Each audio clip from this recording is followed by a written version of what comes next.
Everyone, it's me coming on strong. Hope you're feeling blessed no matter where you are. So today I'm going to be talking about something that is very prevalent. I didn't notice how prevalent, but it came through my mundo, so I'm bringing it here to you guys. I'm going to be talking about nightmares, night terrors, recurring nightmares, and what I call sequentials. If you're somebody who's suffering from these, or even urban legend versioned ones that are known around the world, I'm going to explain what they are. I'm going to explain what's going on. And if you see any synchronicities and you want to know more, please just message me. I didn't realize how much knowledge I had about all of this until about a couple weeks ago when a friend of mine posed the situations he had been going through.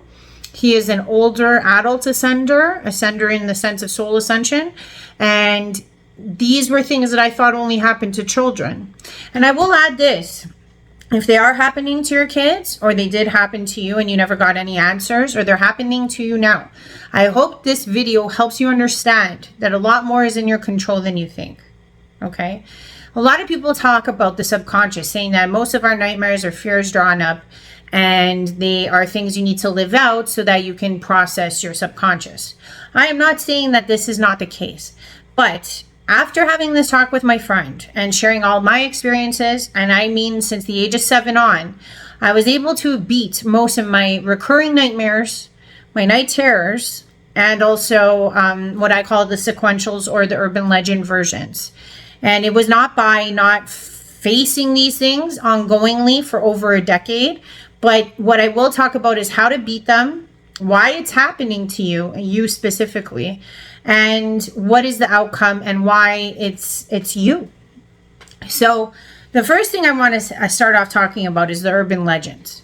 So some of the urban legends that we know about when it comes to these night terrors, nightmares, are things like the hag woman or the hag syndrome.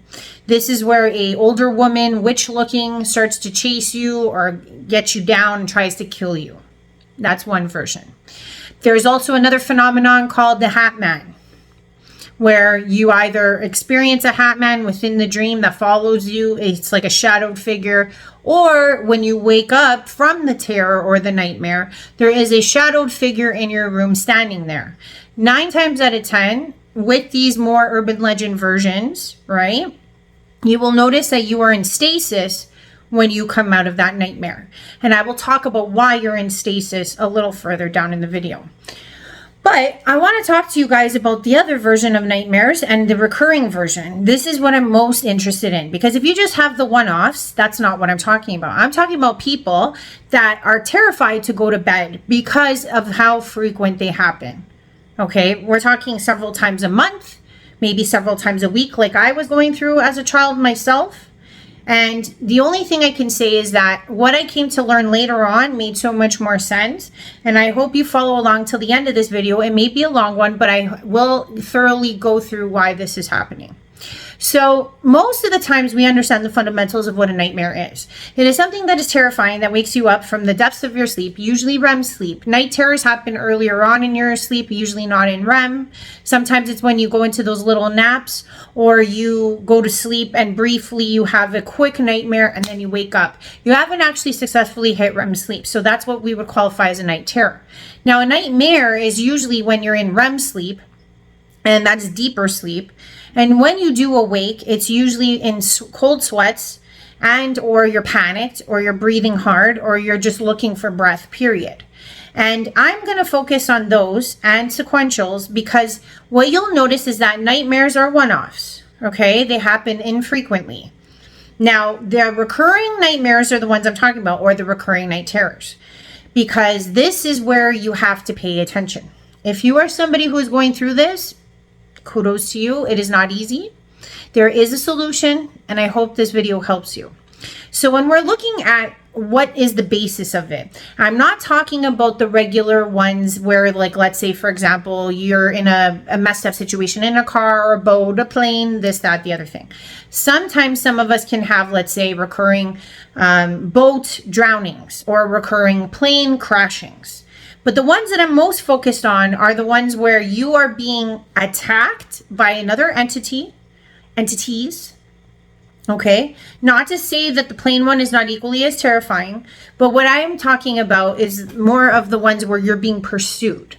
So for myself, growing up as a child, I would say multiple times a week, I was heavily antagonized by several creatures, seemingly to always be the same. They were either vampiric in nature, demonic in nature, or they were animal in nature, or they were the other two, which I had mentioned, the urban legend version of the Hat Man and or the old hag. Now, what I will say about the old woman and the hag one, the Hat Man one, and the vampire one, is that all of those three had something similar where I felt like I was being siphoned, meaning that every time I was running away, I felt like I was getting weaker and weaker. No matter what I did or how fast I thought I was running, I was getting weaker, meaning that I couldn't pick up items, I couldn't try to kill them, I couldn't keep my balance. There was always something that was stumbling me or tripping me up. Now, when it came to the animal-esque ones, this was a little different. I never felt like I was being siphoned. I was always feeling like I was in tumultuous fear, because whatever animal it was, usually for me, was wolves. Now, for you, could be bears, could be lions, could be tigers, could be alligators, could be snakes, whichever one is worse for you. But realistically, when those animal ones occur, they tend to be ones that are really quick, so that no matter how fast you run, you will always get caught by them. Even if you use your human capabilities to outwit them, outsmart them, you still have the capabilities, but they always end up catching up to you. This is the principle of this. Now, if you're somebody who feels like they're going through a demonic one, this is a little interesting. At least this has been my experience. Whenever I would get into those more demonic styled ones, I noticed that there was a pattern. Always, 9 times out of 10, the torture I went through was either sodomization, having my limbs pulled from every orifice, meaning like either my arms were getting ripped out, my legs were getting ripped out, or I was having my skin peeled off, thrown in fire, choked out, whatever the case may be. With the demonic ones, you'll notice, and this was my situation, but I found by talking to not only my friend and his friends later on, is that they all went through similar dreamscapes like I'm explaining.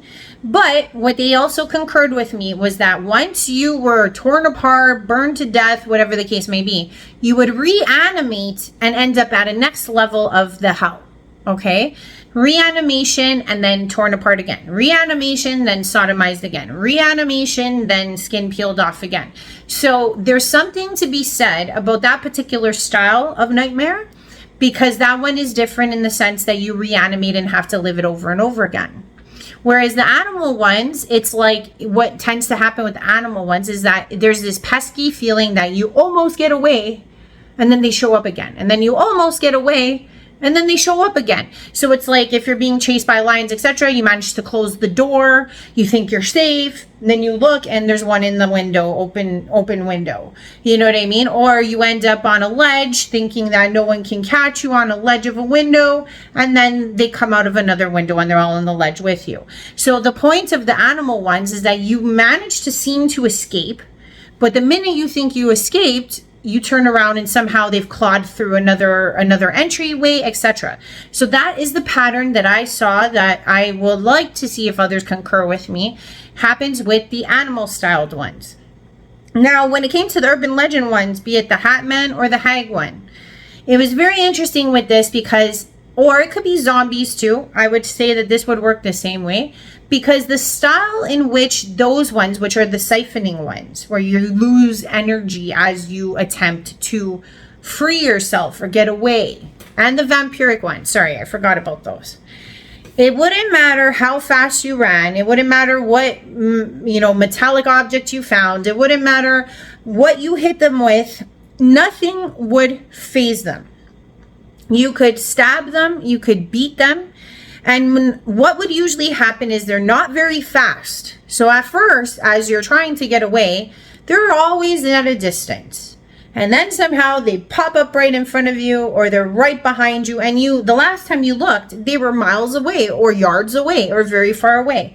And then somehow they go very slowly, or they have an arrogance about them. I found this with vampires, Hatman, and Hagwoman, that they would have an arrogance to say, like, I don't have to run, I'll catch you anyways. And the thing is that what you notice the pattern is with all of those, at least from what I realized through those siphoning ones. And what I mean by siphoning, if you've had the vampiric ones, they're actually like, you can either feel like they're taking your blood or your life force. With the hag one, it was similar too. It's like she would get a hold of you, and as she was crushing your bones, or she was taking your life force.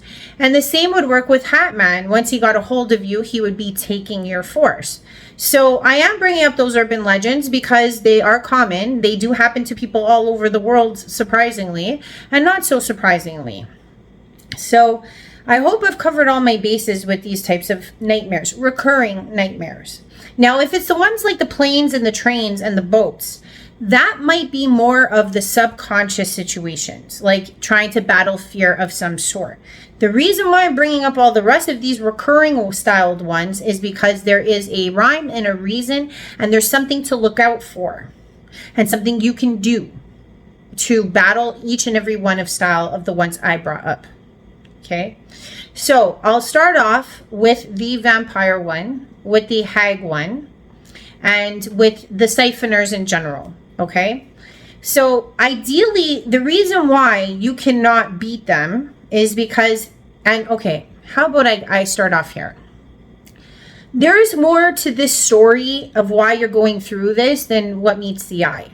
Okay, as someone who went through these terrors, nightmares, recurring nightmares for more than a decade, okay, I became very well aware by the end, obviously, because I do not get them anymore, never have, never will, because I managed to figure out the sequences, I managed to figure out what the program was, and I managed to figure out what was really taking place. So I want to express this, that in the universal world of our existence, our souls are huge amplifiers of energy, okay?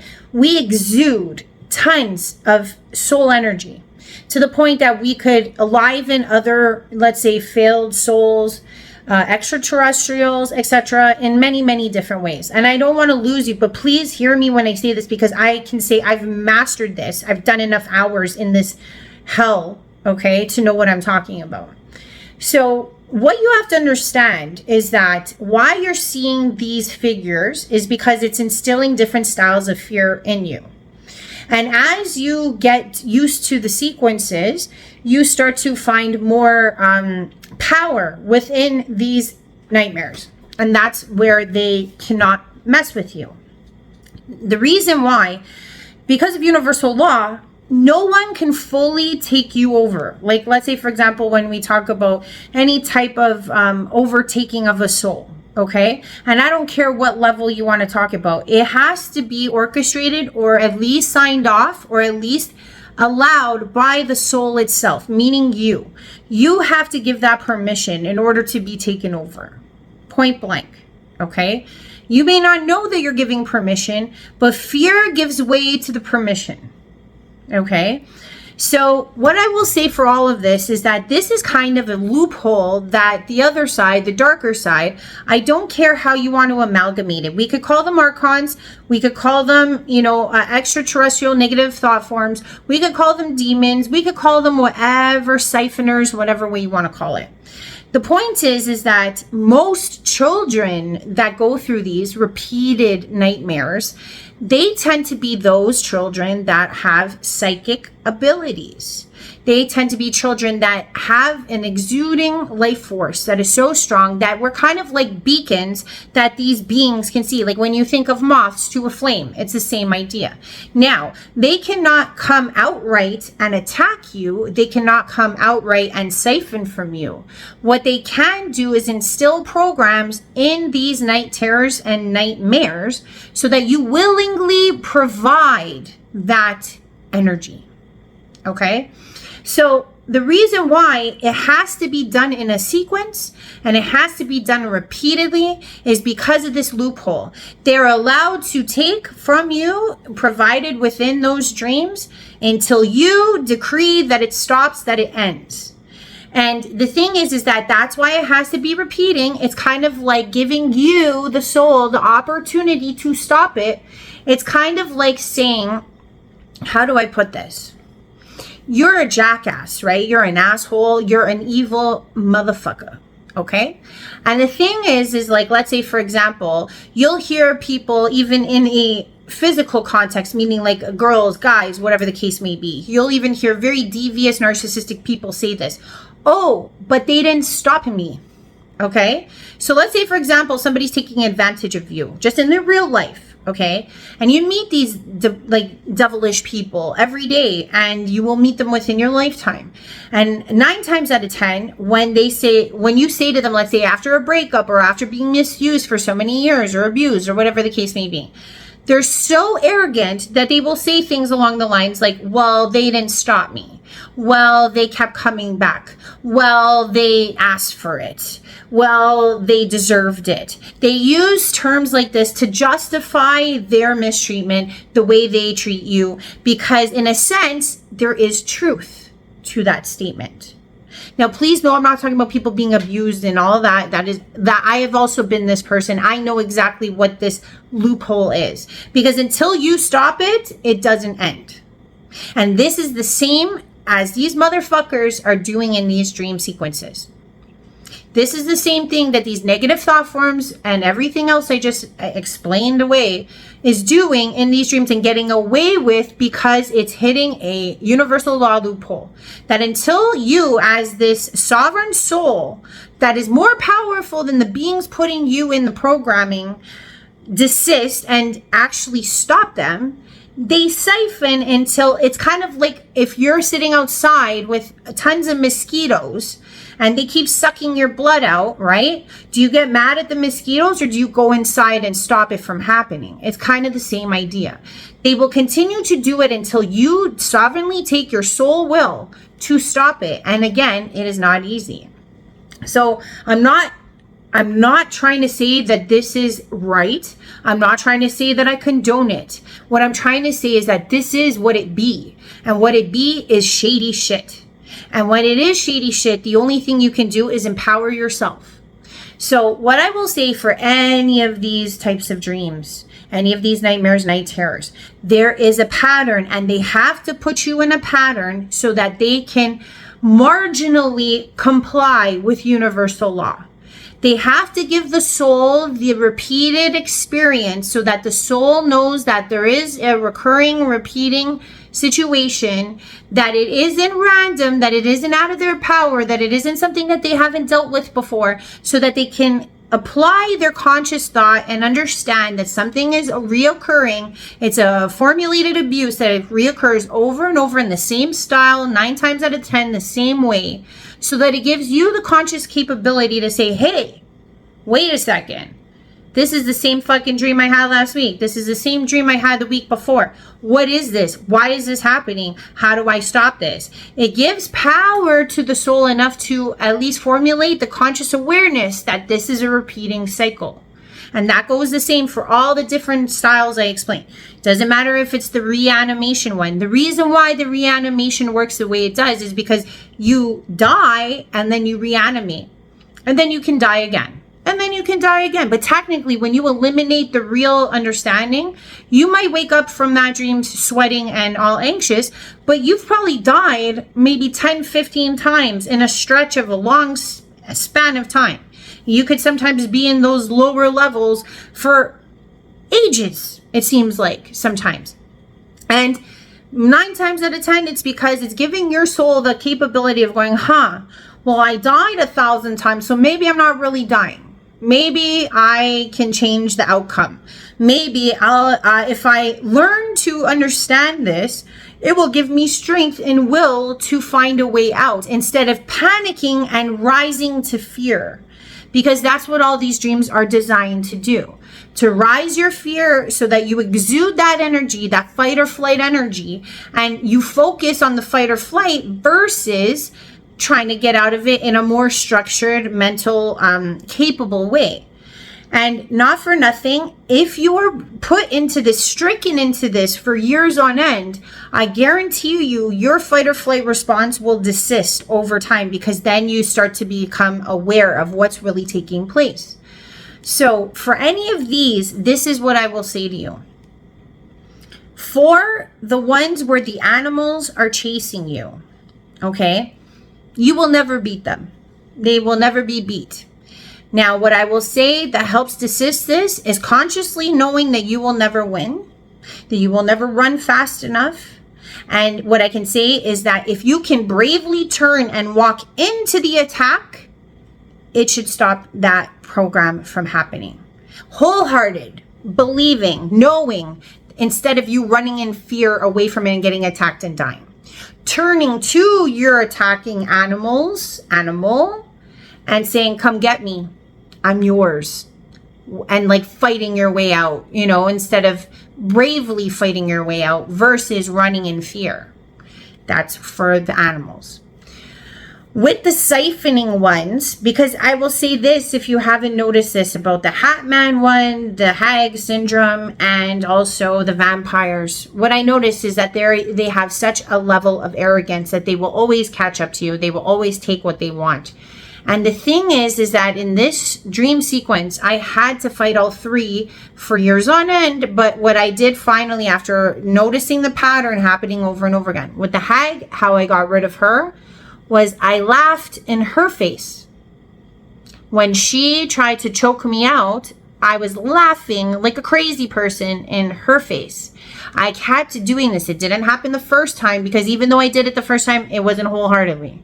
But eventually, if you do it enough where you're like, I'm not even going to run, I'm not even going to turn, I'm just going to turn around and laugh at you because I pity you. If you can get to that place in that reoccurring dream, that will desist as well. Now, for the vampires, that's a little more tricky, because the vampires, there's usually more than one, or maybe it's just one. And they tend to be crafty. Because the thing is that if there's more than one, then if one you know turn to, you've only beaten the one, but you might have three, let's say, in a sequence like that, and you may have to have the dream so often that you go on the attack, even though you're not attacking out of a place of fear. Okay, you have to keep this in mind. Not from a place of fear, but of a place of resilience and a place of bravery. So yes, you're losing all of your capabilities. But if you were to turn that heart that you have from fight or flight to, I'm gonna kill this motherfucker, you know what I mean? And you actually were to attack the vampire with that in your heart when you do it, doesn't matter if it's 2, 3, or 1, you may have to play the sequence again, but you'll notice that if you do it to, like, let's say there's 3, one of them, you do it, only 2 show up the next time because the program died for this one. Okay, they cannot re-alive in more. You only get the ones you were given, either 1, 2, or 3, or 4, whatever the number is. You'll have to do it within each individualized one. And if you notice, when the next time it comes, that one that you did it to is gone. Then you have to do it to this one, then that one's gone, and then you're left with the last one, and then that one's gone. So I will say this, for the vampiric ones, you might have to do it a couple more times depending on how many vampires you had. There is one other thing you can do with the vampire ones that I found, but it takes a lot of mental, which was to slit your own wrists.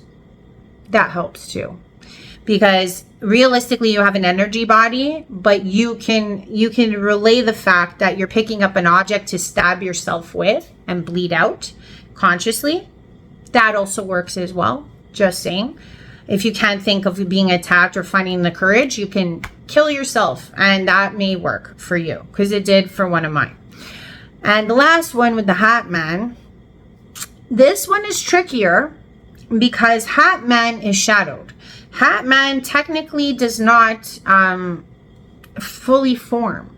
okay? But it instills a level of fear, and usually Hat Man is not within the dream itself. It's usually based off of these other urban legend, okay? In my experience, Hat Man tends to be waiting for you when you wake up from the terror, still siphoning, probably was the puppeteer of this dream, projecting to you as you are. Now I'm going to get into the fun part. When you wake up from these dreams, do you wake up in paralysis? And if you do, how to get out of it, okay? So, as someone who woke up in paralysis multiple times a week, I will tell you the honest truth. Terrifying. Terrifying. When you go out into this crazy dream, you're shitting bricks all through the dream, all through the nightmare, and then you come out of it and you're breathing heavy. You can't scream. You can't even blink your eyes. You can't move your fingers or your toes. And you are trapped in your bed, and there's a figure standing maybe at the edge of your bed, in the corner of your room, just staring at you, but not staring because they're usually shadowed, okay? Now, from my experience, there are some things that can deal with this. I did not know one of them when I was younger, but I have heard through the grapevine that it does work. Because I said that your soul is yours, you can command that you be released. And the commandment has to come from a place, again, of bravery and altruistic bravery. Like, you cannot be a shred of scared. You have to know that you control this entity. And this is the thing I will let you know. If you master this, it is scary for that being that has got you in stasis, because if you can rise into your soul's empowerment, you can get a hold of them equally, because it's a two-way cord. Just saying. But that takes a lot of practice. But let's say you're not there. Let's say you're just shitting bricks when you wake up and there's this entity at the end of the bridge. Call on the most powerful avatar being that you are aware of. Okay, this will be what we call the placebo effect. Okay, because some of us don't find that we are these fearless warrior soul beings. We need to call on those that we find are fighters for us. That could be Archangel Michael. It could be Jesus, Buddha. Let's say it could be Allah. It could be Muhammad. It could be who. It doesn't matter what religion you are. It's whatever master you believe in having. And that's the key word, belief. Belief is everything, my friends. Belief. Real belief. Gumption. Wholehearted. Has gotten you out of wrecks in your life, okay? This is the one, you know, the ticket that you know that if you were to bet anything, it would be on this person. That's the person you call on. Because what you're doing is your soul is transferring the sovereign belief of the actual power to this being. And it's not to say that that being is not helping you, okay? That's not the point. The point is that if this is where you have to start there, okay? And again, this will take some time too. Because sometimes it's all about belief, okay? I don't know how to express this, stress this enough. If you are not strong enough yet, you've got to start praying and you've got to start believing more to get out of stasis. So you call on this other entity, be it Yeshua, let's just use Yeshua or Michael for now. And this being is the one who dampens and breaks you free, okay? Now, if that starts to make you feel more fearless because you're like, oh, I can finally get out of this. This entity responds to this. This entity has to let go. They have to let go because of universal law. They cannot mess with a soul that did not give permission to be overtaken. The minute you call that card back, the minute that you know that your soul is the stronger of the two beings in play, once you know that you are this being of power and light, you will do the recall back and say to them, release me now. Now, that is another way of doing it when you find the belief within your own sovereign soul. But again, I took decades to get to this place because I was exhausted and I was tired and I was angry at these fuckers for doing this for so long to me. And I will say this, for those of you that are ascending, I will put this and let you understand. This is training. This is spiritual training. Because if you can face fears such as this and find your own sovereignty and your own soul power, all right, lesser, let's say darker forces will have a hard time messing with you, especially in the physical. Astrally, you are also an astral being. But when you're in the astral, you're fully aware of your soul, your oversoul, and your higher selves. And then it becomes mono in the spiritual, meaning it could even be extraterrestrial. Now, I will say this. Why these beings use these generated programs? Because that's pretty much what they are, and that's why they've become urban legends. Because why is it that people all over the world experience this exact thing? Because maybe, just food for thought, these beings only have like 10 programs they can run, let's say. Because maybe that's all they can do with this loophole. Because realistically, they're not allowed to siphon or do any of this, ever. However, like I said, just like in the physical world, you know, rapists, pedos, narcissists, all of them get away with things until they are stopped. Unfortunately, it works the same way in the astral. Technically, a pedo can only molest you until you tell somebody and maybe get the cops involved, or you take them out yourself. Not saying that that's the way to go about it, but that is the truth. It will end there. Same as a rapist, same as any evil son of a bitch that is out there. It's either you finally find the courage to get help, go to the authorities that can help you, or you take things into your own hands. And I'm not saying to do this, but this is what I'm trying to express, is that if this is in the physical, please know it's also in the astral, and it's also in the spiritual world. So there is these loopholes where they can muck about with you, siphon your energy off of you, especially you learned, beautiful astral souls out there, reincarnated geniuses, reincarnated psychic, you know, extrasensory beings. Because if they can delay you from your ascension, however, there is a reciprocal thing, and this is why I think they're allowed to do it also. Because like I said, it's training. It is training. It is training you to take your power back. It is training you to deal with understanding pattern recognitions. It is training you to learn how to dimensionally commingle dimensions within one mind construct. It's like when you are in your dream state, you are not in your physical body. We are all aware of this. You are in your astral. Not like that is what it is. When you go to sleep, you leave your body and you go to either these programs or you go to these other dimensions, wherever it may be. But if you get entrapped in these programs, right? If your soul gets sucked into these programs and repeats them over and over and over again, it becomes kind of like a very twisted soul military training. Because if you can outdo this, if you can get out of this, if you can find power in it, you have maximized your artillery in the soulscape 10-fold, 20-fold, 100-fold, because there's not much that can scare you here. Because the things you see there are hella more terrifying, and not fully, like obviously, like I said, there's other like evil assholes out there, but it's like they can morph faces. And here's the thing that I'm going to say, and this is the one of the last things I'm going to say.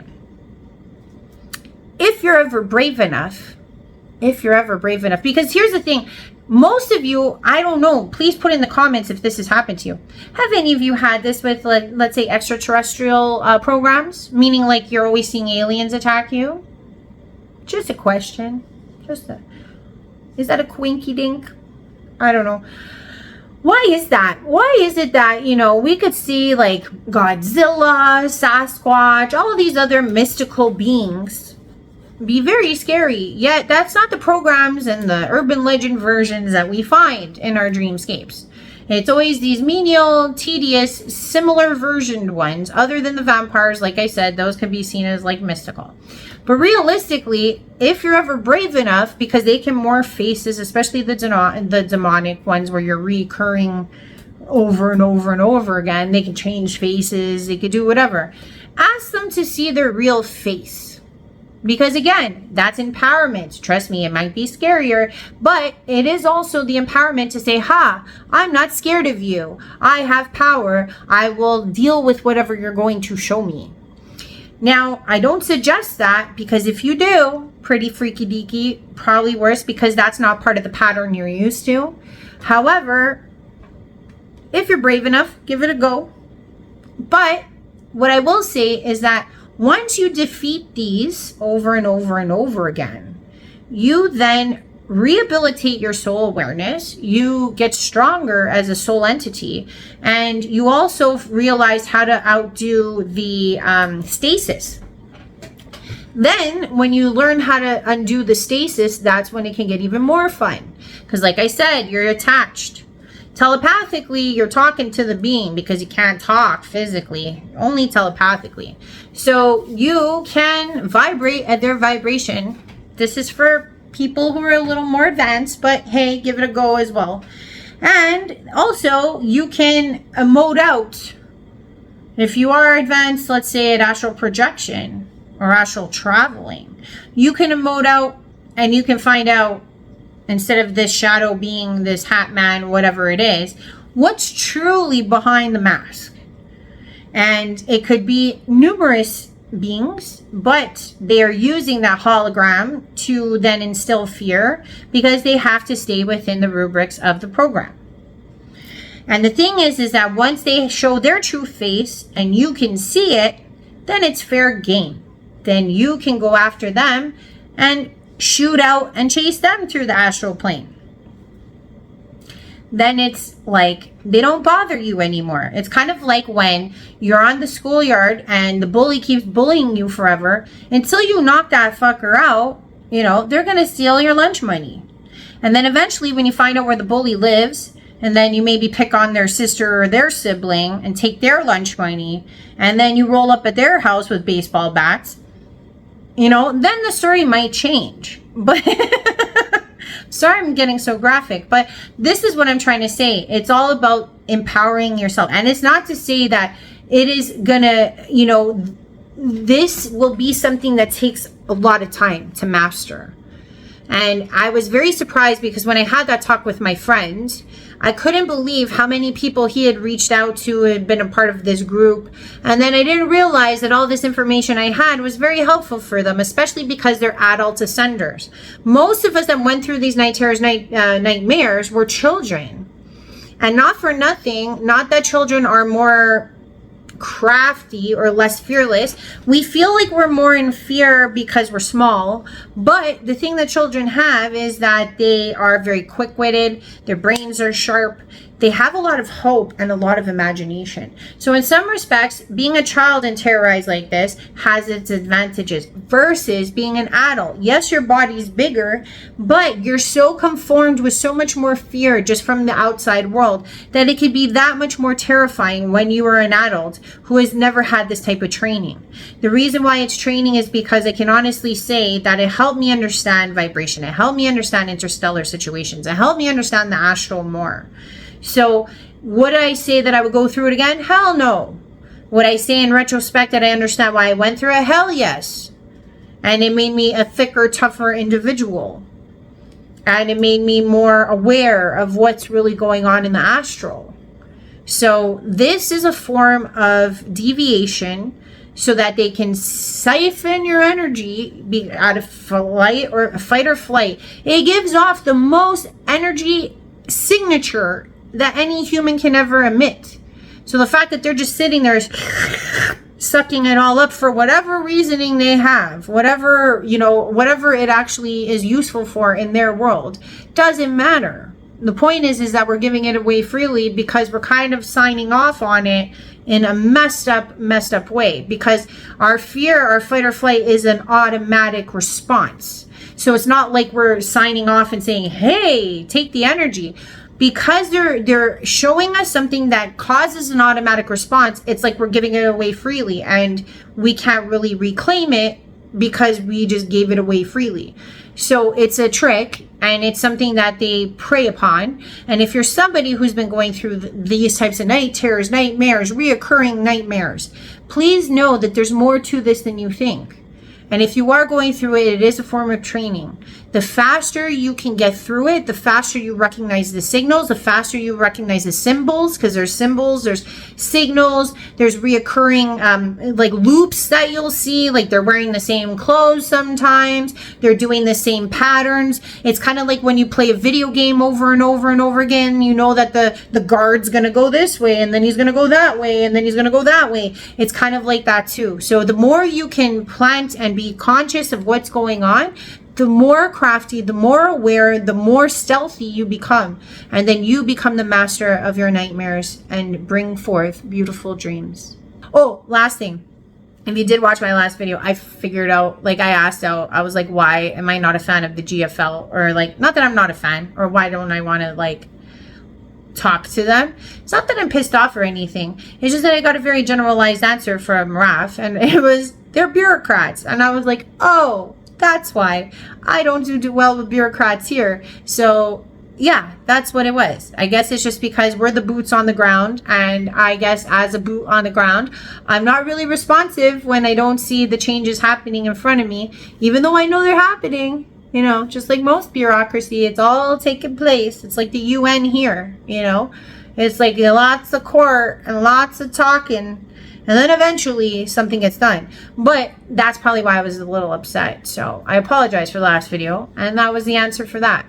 Have a good night.